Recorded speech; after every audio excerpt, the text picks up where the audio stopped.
Sebelumnya, Assalamualaikum warahmatullahi wabarakatuh. Salam sejahtera, salam kebajikan, namo buddhayo, sir astu swasti prajabiah. Kembali lagi kita bersama Suara KPK TV di Studio Alam Padepokan Setonegoro, Ngalian Kecandran, Sidomukti Kota Salatiga. Kali ini kita akan membahas tentang dinamika politik tokoh-tokoh ini menjelang pemilihan presiden tahun 2024 ke depan.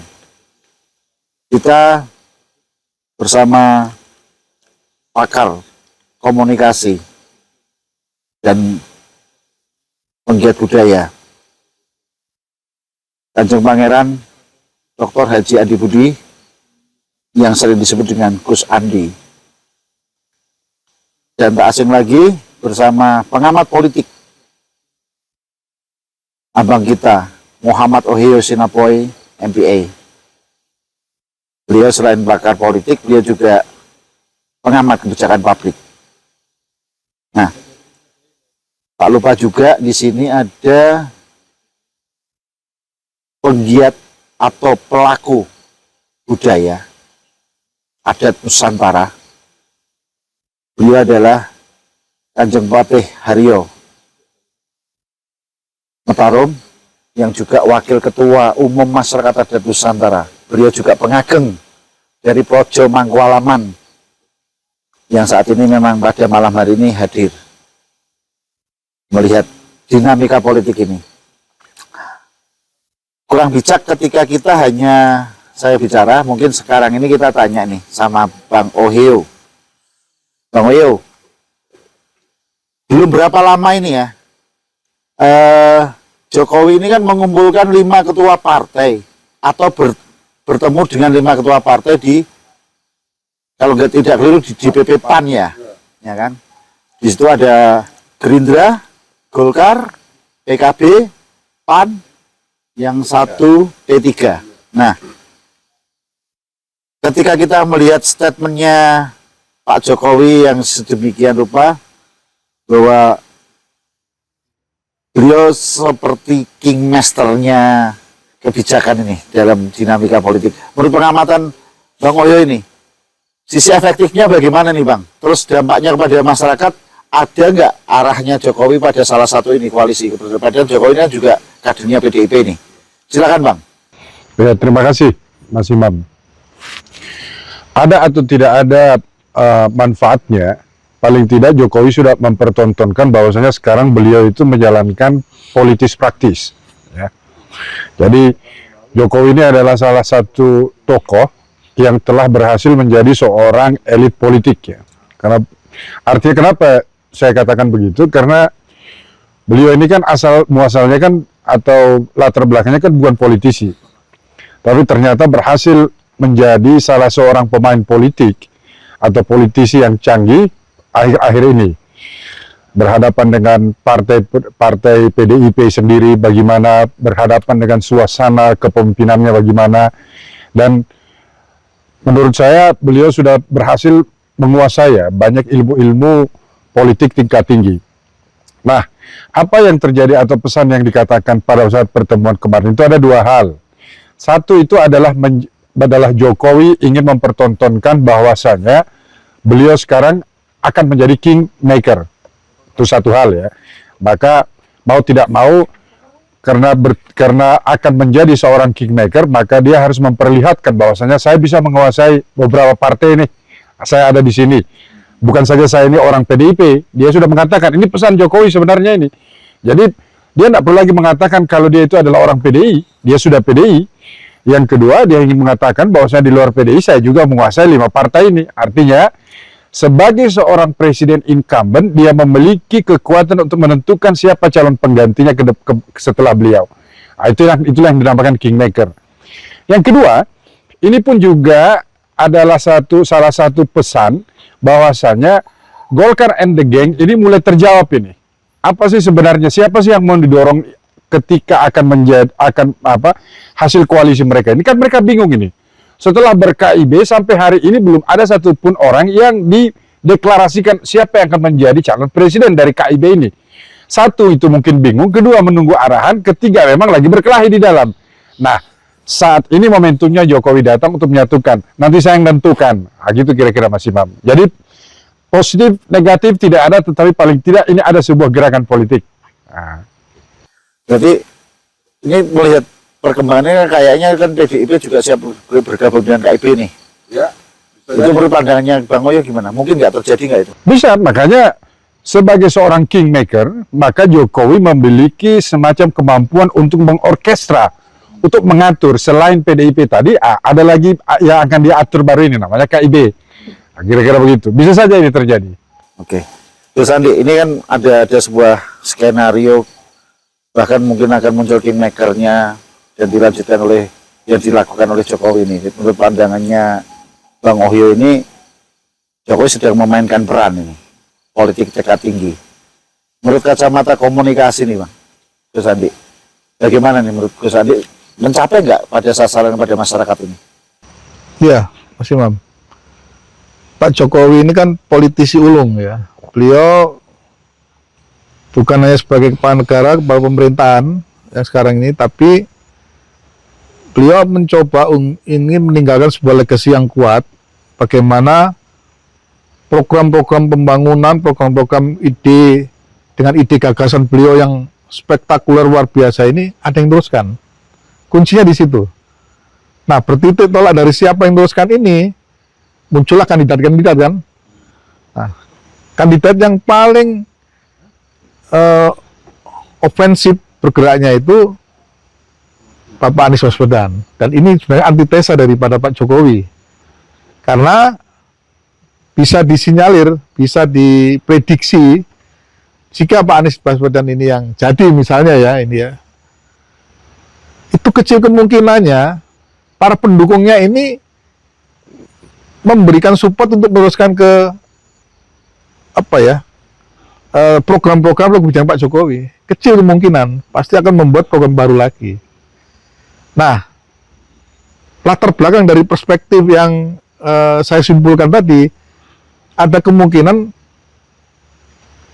kelompok yang ingin meneruskan kebijakan Pak Jokowi inilah menyatukan diri, membentuk koalisi besar, dan tentu hitungannya adalah hitungan elektabilitas elektoral.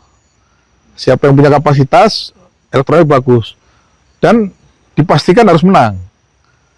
Nah, kebetulan dua koalisi ini bersatu di bawah kendali Pak Jokowi, ditambah lagi satu yang masih kemarin tidak bergabung ya, artinya teman-teman dari PDIP. Tapi ini satu visi nih. Jadi penggabungan dua koalisi besar ini punya satu visi, tentu meneruskan Pak Jokowi. Makanya Pak Prabowo bilang kita masuk timnya Jokowi. Sedangkan di sini komandan KIB-nya Pak Erlangga pun ikut mendorong karena beliau ada di dalam pemerintahan Pak Jokowi dan beliau juga punya beban amanah partai. Sedangkan yang di sini agak fleksibel ini. Sebenarnya ini bagus ini kalau PDIP ya di bawah kendali Ibu Ketua Umum Bu Megawati bergabung, itu akan menentukan arah koalisi, arah nanti penetapan pasangan. Karena amanah yang dibebankan ke beliau itu kan memberikan tiket, otoritas di kantongnya Bu Mega, beliaulah yang akan menentukan secara prerogatif. Nah, tapi di sisi lain ya Golkar kan sudah menunjukkan ya sebuah proses yang matang di Munas. Nah, ini tidak bisa oyo-oyoan bahasa ini. Ini harus dilakukan komunikasi, duduk bareng dan sebagainya. Nah, dalam kancah publik, Pak Jokowi ini melakukan teori semiotika. Ada tokoh hebat ya di Pelantika Ilmu Komunikasi namanya De Sauer ya. Itu bagaimana Pak Jokowi memberikan semacam pemaknaan dalam bahasa-bahasa yang beliau lakukan. Ya bahasanya misalnya begini, sekarang ini elektabilitasnya Pak Prabowo meningkat karena sering saya ajak.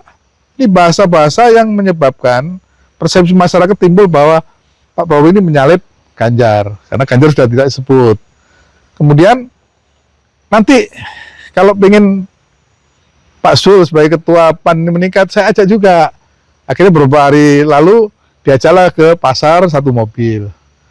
Ini adalah teori semiotika yang dilakukan oleh Pak Jokowi. Sedangkan dalam konteks teori dramaturgi, Pak Jokowi sudah jelas menyampaikan ke publik sebuah tontonan yang seperti mirip drama di panggung depan kan. Siapa saja yang melekat dengan Pak Jokowi terpersepsikan bahwa itu yang didukung Pak Jokowi. Padahal ini masih cair ya, masih bisa dibicarakan di tempat-tempat kopi, meja makan, di ruang khusus dan sebagainya. Nah, sehingga ada dua teori komunikasi tadi, semiotika dan dramaturgi ini yang sekarang lagi dimainkan Pak Jokowi, meskipun Pak Jokowi sudah punya basis sebagai ahli komunikasi persuasif. Artinya persuasif ini selalu ingin interaksi Pak Jokowi, tidak mau berretorika, bersentuhan langsung dengan ini. Dan itulah hebatnya sosok Pak Jokowi. Bisa. Berarti tanpa disadari Pak Jokowi sudah melakukan banyak teori komunikasi dalam ilmu komunikasi sendiri. Betul. Implementasi malah yang dilakukan Pak Jokowi. Langsung mengimplementasikannya. Betul. Oke. Coba ada dua pandangan ini penilaian secara politik bahwa Pak Jokowi ini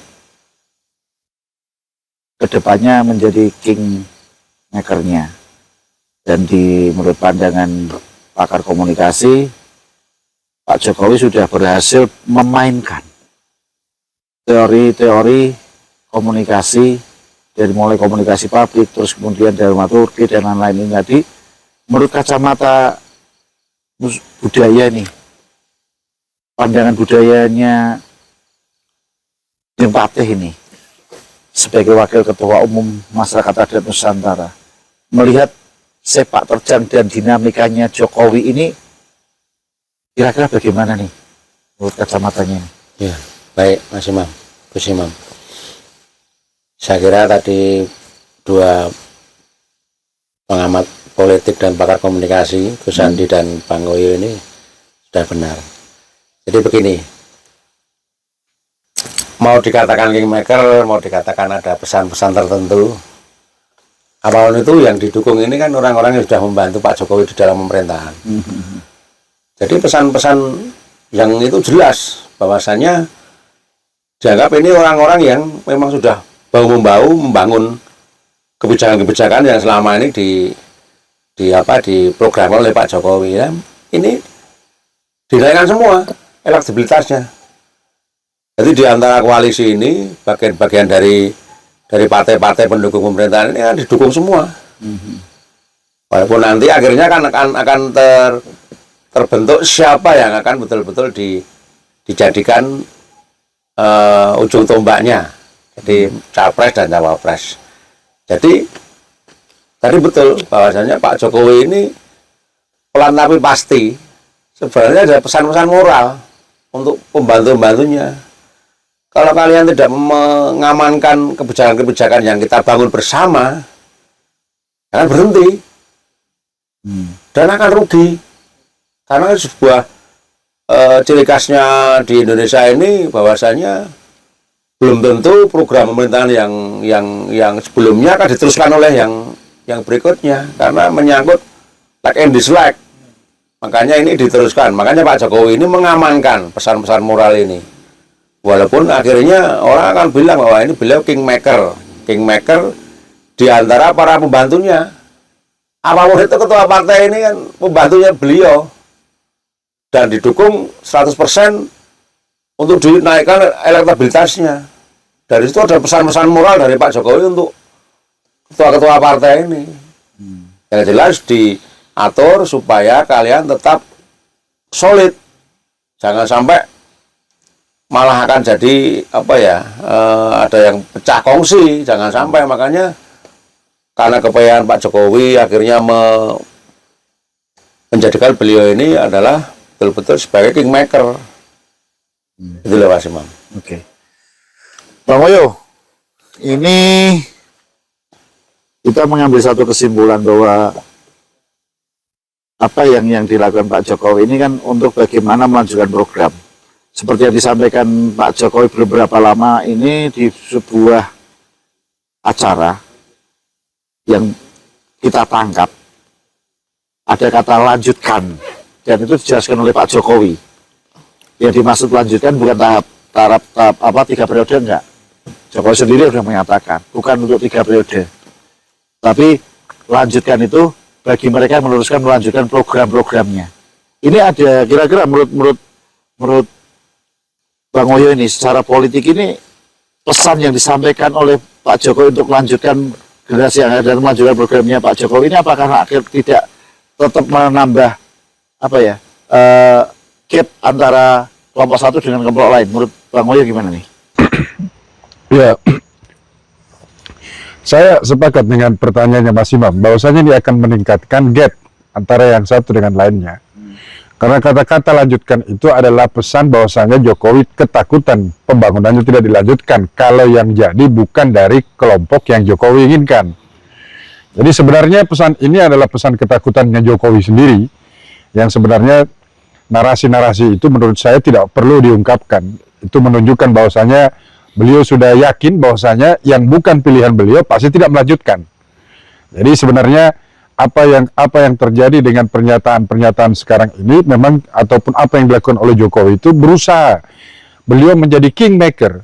Kingmaker itu apa yang dia ingin, siapa yang dia inginkan jadi presiden, itulah yang jadi. Nah, inilah upaya beliau agar supaya pembangunan beliau itu dilanjutkan. Sebab ada kemungkinan kalau bukan yang beliau pilih, itu kemungkinan besar adalah orang yang tidak akan melanjutkan pembangunan, dan ini akan sangat merugikan. Baik ya, utamanya bagi rejim Jokowi sendiri dan bagi ya Indonesia itu. Sebab sudah IKN terancam ya? Bisa saja terancam, karena IKN ini adalah proyek politik ya, yang akhirnya dijalankan karena sudah ada kesepakatan politik dengan partai-partai yang mendukung Jokowi. Oke. Terus nanti lanjutkan ini. Kata lanjutkan yang disampaikan Pak Jokowi ini kan menyimpan sebuah pesan komunikasi publik ya, bahwa ini loh saya mau memilih ini, sehingga muncul sebuah wacana Jokowi ingin memainkan peran sebagai kingmaker. Menurut kacamatanya Gus Andi gimana nih? Ya, jadi dalam semiotika kan hal-hal yang disampaikan dalam pembicaraan bahasanya itu harus dimaknai secara khusus. Nah, persepsi kita ada dua ini yang mesti dilanjutkan. Pak Jokowi ingin mencari prototipe pemimpin seperti Pak Jokowi, ya, tipologinya dan sebagainya, dan kebijakannya ini ya yang harus dilanjutkan. Jadi ada dua ini. Jadi prototipe itu artinya yang satu visi. Nah, kebetulan 5 tokoh ketua partai ini sudah menyatu ya. Selain ada di dalam pemerintahannya, beliau sudah menyatakan ada satu visi. Nah, sedangkan yang dilanjutkan lagi ada kebijakan-kebijakan tadi yang memang jangka panjang ini, multi-year ini, seperti IKN, ya, infrastruktur, kemudian tentang tata kelola birokrasi yang sekarang sudah bagus tapi masih ada, apalagi yang terkait dengan pajak dan sebagainya ini. Nah, inilah cara Pak Jokowi untuk mempersiapkan dalam waktu yang tidak terlalu lama ini akan terjadi proses suksesi, ya, sehingga jangan sampai program ini mandek gara-gara terjadi perubahan prototipe dan kebijakan yang tidak diikuti lagi. Demikian. Jeng Patih, balik lagi nih Jeng Patih. Kalau tadi melanjutkan bahwa IKN ini, kalau kita melihat IKN ini sebuah grand design, kalau kita kembali kepada sejarah ya Pak, bahwa ini akan menjadi sebuah kerajaan seperti halnya kerajaan di Mojopahit dulu. Menurut kacamata Jeng Patih, bahasa netizen semacam itu bagaimana? Ya, jadi begini. memang apa ya, teritorialnya Majapahit itu lebih besar dari NKRI ya, Indonesia lebih besar lagi sebenarnya. Jadi cuman kita tidak bisa menceritakan ataupun kita tidak bisa membuat sebuah prasasti yang menyatakan bahwa Majapahit itu lebih besar dari Indonesia, karena sudah banyak negara di situ ya. Dulunya memang ada upaya-upaya untuk memperbesar wilayah Majapahit itu sampai ke luar negeri, jadi sampai Madagaskar dan lain-lain, kan luar biasa sekali itu. Jadi kita di sini tidak bisa memperluas wilayah lagi, kan harus perang kalau sekarang. Jadi tidak mungkin. Jadi hanya semacam sebuah agenda besar untuk membesarkan Nusantara ini secara nama, dan kesejahteraan.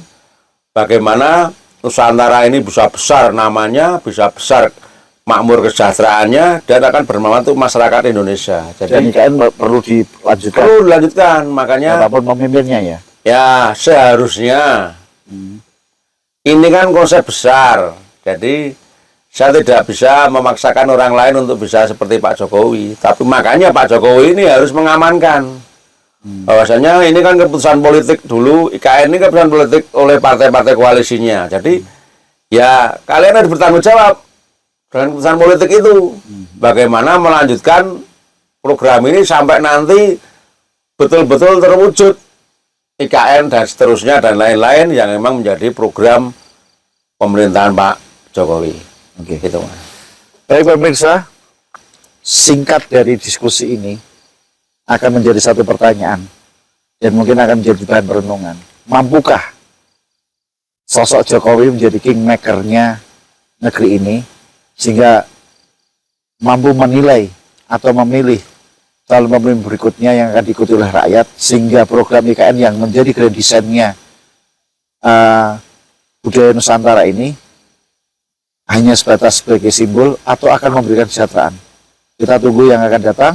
Mudah-mudahan diskusi singkat ini memberikan manfaat bagi kita semua sebagai bahan perenungan dan bahan kajian bersama-sama. Terima kasih Bang Oyo, terima kasih Gus Andi, dan terima kasih Kanjeng Patih. Sampai ketemu kembali di season yang akan datang. Wassalamualaikum warahmatullahi wabarakatuh. Waalaikumsalam warahmatullahi wabarakatuh. Minum dulu. Kopi pahit. Kopi pahit. Kalau bohong sini. Iya. Mantap nih,